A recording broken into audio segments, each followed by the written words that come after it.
Angkor Wat, the temple swallowed by the jungle deep in the Cambodian jungle. A French explorer stumbled upon towers rising from the trees. The year was 1860. Henri Mouhot stood frozen, staring at stone faces larger than houses, corridors stretching into darkness, carvings covering every surface. "No one will believe me," he whispered. He was right, because what he found shouldn't exist. A city larger than medieval Paris, abandoned for 400 years, slowly devoured by roots and vines. But why did they leave? And what happened to the million people who once lived here? The God King's vision at 1113. The Khmer Empire stretched across modern Cambodia, Thailand, Laos, and Vietnam. King Suryavarman II ascended the throne through violence. He killed his great-uncle in battle to claim power, but murder wasn't enough. He needed legitimacy. He needed to prove he was chosen by the gods. His solution was audacious. Build the largest religious monument the world had ever seen. Not just a temple, but a cosmic mountain. A physical representation of Mount Meru, the center of the Hindu universe, home of the gods. He would construct heaven on earth. The site he chose was perfect. A vast plain northwest of the existing capital, Yasodharapura. Flat land surrounded by jungle near the Siem Reap River. But perfection came with a price. The land belonged to villages, rice paddies, and farmland. Thousands of families would be displaced. No one asked their permission. Suryavarman II declared the project in his first year of reign. Construction would take 37 years, longer than he would live. The temple would be dedicated to Vishnu, breaking with tradition. Previous Khmer kings had worshipped Shiva. This was a statement. A new king, a new god, a new era. But building a cosmic mountain required more than divine vision. It required an army of workers, mountains of stone, and rivers of human sweat. The sandstone quarries, where mountains died. 50 kilometers northeast of the construction site lay the Kulin Mountains. Here, pink and grey sandstone formed layers in cliff faces. This stones would become Angkor Wat, or 5 to 10 million tons of it. Quarrying began with fire. Workers built massive bonfires against the rock face, heating the stone for hours. Then they threw cold water on the heated surface. The thermal shock created cracks. Wooden wedges were driven into the cracks. Water was poured on the wedges, making them swell. Slowly, the rock split. Each block weighed between 500 and 1,500 kilograms. Some weighed over 8 tons. These weren't rough chunks. They were precisely cut, shaped at the quarry to reduce transport weight. Stonecutters worked with iron chisels and wooden mallets. The work was precise, exhausting, and deadly. When a chisel slipped, it could sever fingers. When a rock face collapsed prematurely, it could crush entire work crews. Dust filled the lungs of stonecutters. Silicosis was common. Men in their 30s coughed blood. Men in their 40s died gasping for air. But the quarrying never stopped. Historians estimate 300,000 workers labored on Angkor Wat over 37 years. Not all at once. Construction was seasonal, dependent on monsoons and rice harvests. But at peak times, 50,000 people worked simultaneously. Of these, perhaps 10,000 were at the quarries, and an unknown number died there, buried in rock slides, crushed by falling stones, or slowly suffocated by stone dust. The impossible transport moving 10 million tons of sandstone, 50 kilometers through jungle and swamp, was engineering on a scale that challenges belief. No wheels, no horses, just human muscle, oxen, elephants, water, and ingenious systems. The primary transport method was water. Khmer engineers were hydraulic geniuses. They dug a canal from the quarries to the Siem Reap River, then from the river to the construction site. During monsoon season, water levels rose. Stone blocks were loaded onto bamboo rafts and floated downstream. But water transport only worked half the year. During dry season, blocks moved overland. Wooden rollers were placed beneath stone slabs. Teams of workers pulled ropes, rolling the stones forward. As rollers emerged from behind, they were carried to the front. Inch by inch, ton by ton, the stones moved. Elephants helped with the heaviest blocks. Up to 20 elephants could be harnessed to a single stone. But elephants are unpredictable. Sometimes they panicked, trampling handlers. Sometimes they simply refused to move. Beating them only made them more dangerous. The journey from quarry to temple took weeks for each stone. Workers walked alongside, sleeping in temporary camps, eating rice and dried fish. Accidents were constant. Ropes snapped under tension, whipping through the air, severing limbs. Rollers shattered, sending stones crashing sideways, crushing anyone nearby. Rivers claimed workers who slipped while loading rafts. No records survive of the death toll. The foundation, building on water, Angkor Wat sits in a region that floods annually. The Mekong River system swells during monsoons, turning rice paddies into lakes. Building a massive stone temple here was like constructing on quicksand. The solution required engineering brilliance. First, workers dug an enormous moat, 190 meters wide, surrounding the entire temple complex. This moat served multiple purposes: religious symbolism, representing the cosmic ocean, defense, and most crucially, hydraulic engineering. The moat regulated groundwater levels, preventing the foundation from becoming waterlogged. Excavating the moat moved approximately 1.5 million cubic meters of earth. Workers used nothing but bamboo baskets, wooden shovels, and bare hands. They dug through clay, laterite, and sand. During monsoons, the pit filled with water. Workers stood waist deep, scooping mud into baskets, passing them hand to hand to the surface. Leeches infested the standing water. They attached to legs, arms, backs. Workers couldn't stop to remove them. Quotas had to be met. At day's end, bodies were covered with black, bloated parasites. Pulling them off caused bleeding wounds that often became infected. In the tropical heat, infection meant death. The foundation itself was ingenious. Instead of digging deep, Khmer engineers built up. They created a sand foundation, layered with laterite, a porous rock that hardens when exposed to air. This created a stable base that could flex with seasonal ground movement. On top of this came sandstone blocks, each precisely fitted. The central temple rises 65 meters above ground level, equivalent to a 20-story building. All of this weight rests on sand and laterite, and it has stood for 900 years. The construction, building without mortar Angkor Wat was built without mortar, cement, or any binding agent. Every stone was cut so precisely that they locked together through weight and friction alone. This technique is called dry stone construction, and it's monumentally difficult. Each block had to be shaped to fit its neighbors exactly. Stone carvers worked on site, constantly adjusting, shaving millimeters, testing fit. A gap too large would cause structural failure. A gap too small prevented placement. The tolerance was impossibly tight. How did they achieve such precision?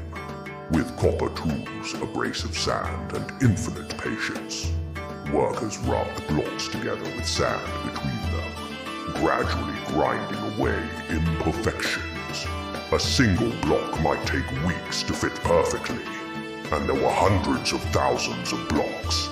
The temple's famous galleries stretch for hundreds of meters, lined with carved bas-reliefs. These reliefs were carved after construction. Walls were built plain. Then artists covered them with scenes from Hindu mythology. The churning of the ocean of milk, the battle of Kurukshetra, the march of armies. Every centimeter of stone became narrative. Carving these reliefs took decades. Artists worked in teams. One would sketch the design in chalk. Another would rough out the forms with chisels.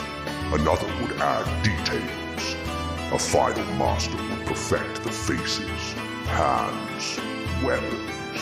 The work was so detailed that individual scales on a Naga serpent's body are visible. Individual fingers, individual teeth. But this precision came at a cost. Artists crouched for hours, chiseling stone inches from their faces. Stone chips flew into eyes, causing blindness. The constant hammering damaged hearing.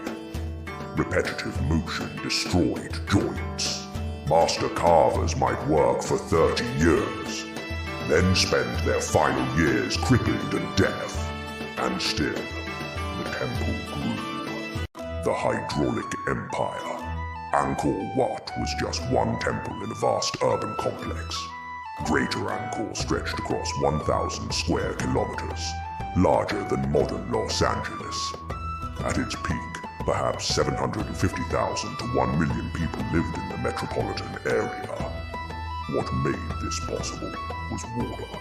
The Khmer Empire was a hydraulic civilization. They didn't just use water, they controlled it, manipulated it, made it serve them. The system was staggeringly complex. Massive reservoirs called barays stored monsoon water. The West Baray alone measures 8 kilometers by 2.2 kilometers, and once held 50 million cubic meters of water. Canals distributed this water across the city and to rice paddies. During dry season, controlled release irrigated fields. This allowed 3 rice harvests per year instead of 1. The surplus fed massive populations, funded temple construction, and supported armies that conquered neighboring kingdoms. Water was wealth. Water was power. But the system required constant maintenance. Canals silted up. Embankments eroded. Reservoirs leaked. Thousands of workers labored year-round dredging canals, repairing dams and clearing water channels. This work was dangerous. Workers waded through leech-infested water, dug in mud that could collapse and bury them, and worked during monsoons when flash floods could sweep away entire crews. The hydraulic system was Angkor's strength, but it would also be its fatal weakness. The temple takes shape, 3 levels to heaven Angkor. Wat rises in 3 concentric levels, each higher than the last, representing stages of spiritual ascent towards the divine. The outermost level is a broad platform. The middle level features galleries with bas-reliefs. The upper level contains the 5 towers, the central tower representing Mount Meru's peak, the 4 corner towers representing its lesser peaks. Climbing from ground level to the central tower required ascending increasingly steep stairways. The final staircase is nearly vertical, a 70-degree angle. Climbing it is terrifying. Descending is worse. This was intentional. Approaching the divine should inspire fear and awe. The central tower rises 65 meters above ground level. Originally, it was covered in gold. Imagine the effect. a golden mountain rising above the jungle, visible for kilometers, gleaming in tropical sunlight, a beacon of divine power and human ambition. But getting that gold to the top required more than wealth. Workers had to carry gold sheets up those nearly vertical stairs. One slip meant death. We don't know how many fell. We only know that the gold stayed up there, shining, for centuries. The temple's orientation is unusual. While most temples face east, Angkor Wat faces west, the direction of death in Hindu cosmology. This suggests it was built as a funerary temple for Suryavarman II. When he died around 1150, his ashes were likely interred in the central tower. The temple became his eternal home, his stairway to the gods, the invisible city. While Angkor Wat dominated the skyline, the real city sprawled around it. Thousands of wooden houses on stilts, exactly like rural Cambodian houses today. Markets, workshops, monasteries, royal palaces. None of it survives. Wood rots in tropical climates. But we can reconstruct it. Aerial laser mapping, LiDAR, has revealed the ghost city. Beneath jungle canopy, laser beams detected roads, canals, house platforms, garden plots. Computer analysis revealed a gridded city with sophisticated urban planning. Perhaps 20,000 people lived in the temple complex itself. Priests, dancers, servants, guards, maintenance workers. The temple employed 300,000 people across the empire, according to inscriptions. These included 18 high priests, 2,740 officials, 2,202 assistants, and 615 dancers. The dancers deserve special mention. Apsaras, celestial dancers, appear in thousands of carvings at Angkor Wat. These weren't abstractions. They were real women, temple dancers who performed rituals. Training began in childhood. Girls learned precise hand positions, foot placements, and facial expressions. Practice was brutal. Hours of repetition, beatings for mistakes. The goal was perfection. Some apsaras became concubines of kings. Others lived and died in temple service. Their bodies burned, ashes scattered. They were essential to temple function. Their dances pleased the gods, ensured rains came, made crops grow, or so people believed. And belief shaped everything. The slow transformation. Suryavarman II died around 1150. Angkor Wat was unfinished. His successor, Suryavarman III, showed little interest in continuing his uncle's project. Work slowed. Then in 1177, catastrophe struck. The Khmer people from modern Vietnam invaded. They sailed up the Tonle Sap River and sacked Angkor. The city burned. Temples were looted. The empire seemed finished. But from the ashes rose Jayavarman VII, perhaps the greatest Khmer king. He drove out the charms, rebuilt the city, and constructed more temples than all previous kings combined. But Jayavarman VII was Buddhist, not Hindu. He built Angkor Thom, the Bayon temple with its 54 towers of smiling faces and dozens of other monuments. But not at Angkor Wat. Angkor Wat entered a strange twilight. Still functioning as a temple, but no longer the center of royal attention. And slowly Buddhism infiltrated. By the 14th century, Angkor Wat was transitioning from Hindu to Buddhist use. Statues of Vishnu were modified to resemble Buddha. New Buddhist images were carved alongside Hindu reliefs. This religious shift didn't damage the temple, but environmental changes did.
Next chapter of its eternal story.